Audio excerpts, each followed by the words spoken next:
пайванди Гулмурод 35 сол донишгоҳи миллии Тоҷикистон ба хизмат карда. 5 соли донишҷӯишон кати 40 сол. یک از ختم کرده فاکولته فیلولوژی توجیک بخشی ژورنالیستیک هستند، روزنامه‌نگاری هستند. نامزد علم داتسین صاحب ده‌ها کتاب، صدها مقاله ها و ده‌ها نفر اسپیرانت، ماجسترانت و شاگردان زیاد تیار کردن، رساله های نامزدی دفاع کردگی هستند. یکی از استاد ورزیده، استاد بهترینی دانشگاه ملی تاجیکستان هستند. حسی بلندی ملی داشتند، یک تفکری بلندی ملی، شناسی ملی، شأن شرف ملی، افتخار وطنداری بسیار بزرگ داشتند. جاشان جنت باشد. افسوس می‌خوریم که عمری بسیار کوتاه دیدند. این گلمرودزاده یک شخصیت ملی بود. اول بگویم که سالها بود استادی همین دانشکده ژورنالیستی بود. شاگردان زیادی تربیت کرد. مدت زیادی دکان فاکولته بود و رهبری این فاکولته را کرد. غیر از این اساساً شغل تحقیقیشان با همین فرهنگ ادبیات آخر عصر 19 و اول عصر 20 وابسته و رویه‌های ملی و ملت‌گرایی فرهنگ تاجیکی رو در اون زمان بسیار پیگیرانه آموختند و سهم شخصیت‌های فرهنگی اون زمان را در پیشرفت مدنیت و فرهنگی تاریخی تحقیق کردند و یکی از مقاله های آخرینشان که در این روزنامه ادبیات سند برآمده بود و در یاد ما مانده است درباره بحث گفتگوی زبان تاجیکی در آغاز عصر 20 در مطبوعات همون زمانه تاجیکی و ازبکستان ناظره و بخارای آن زمانه بود و از اینجا معلوم میشد که برای توجه زیاد داشت به پروگرام‌های فرهنگی ملی و مخصوصا زبان ملی تاجیکی ما. پیوند گلمرودزاده را از ایام دانشجوییش میدانم. هنگام درس گفتن من پی برده بودم که یک بچه ذکی به این تشنه چنین بود و خیلی فعال در درس‌ها اشتراک میکرد. بعد نصیب من شد که سالهای دراز همکاری داشتم به صفت معلم با گلمرودزاده. گلمرودزاده خصوصا به تاریخ ژورنالیستیک تاجیک توجهی زیاد داشت.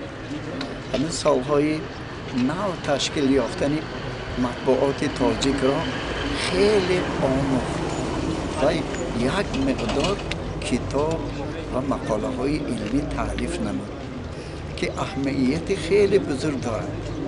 حالا هم بسیار کتاب های گلمرودزاده همچون دستور تعلیم در فاکولته ژورنالیستیک دانشگاه ملی اینچنین در فاکولته های ژورنالیستیک دانشگاه های دیگر استفاده کرده می شود.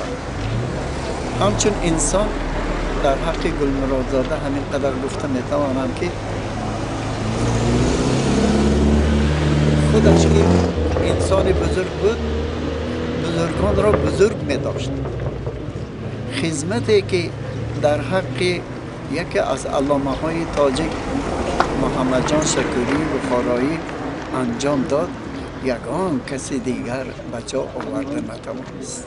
با مرگ پیوند علمی ژورنالیستیکا عموما علمی فیلولوژی تلفات خیلی زیادی دید. این کس خودشون خیلی فعال بودن. فعالیتشون که در همه روزنامه ها مقاله ها می نویست. در تلویزیون دائما برآمد میکرد. یعنی این یک نمونه استاد بود که برای شاگردانش که چگونه ژورنالیست باید در رسانه های اخبار در واسطه اخباری عامه کار کند.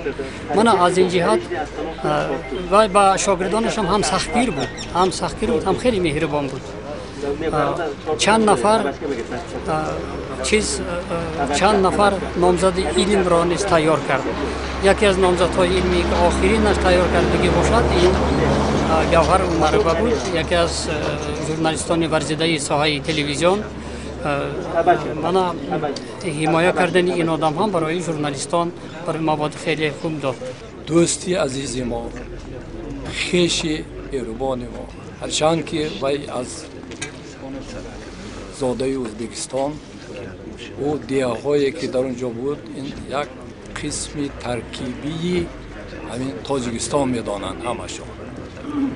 ما همین نیت آمدیم، لیکن در کجایی که نباشد غیر از همچون عالم، همچون معلم، همچون آموزگار ورزیده و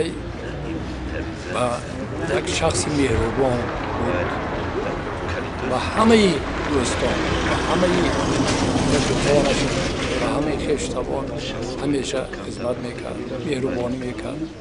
در معرکه ها همیشه یک حاضر و ناظر بود. به نهایت دوستی عزیزی همه اینجا. مثلا در ساحه ژورنالیستیکا خدمت‌های بسیار شایسته کرد. یکی از تأسیس دهنده های ایدی مطبوعات تاجیک در تاجیکستان، بهترین انسان، بهترین پاکیزه، تازه، همه طرفه مهربان خدمت‌های شایان کرد.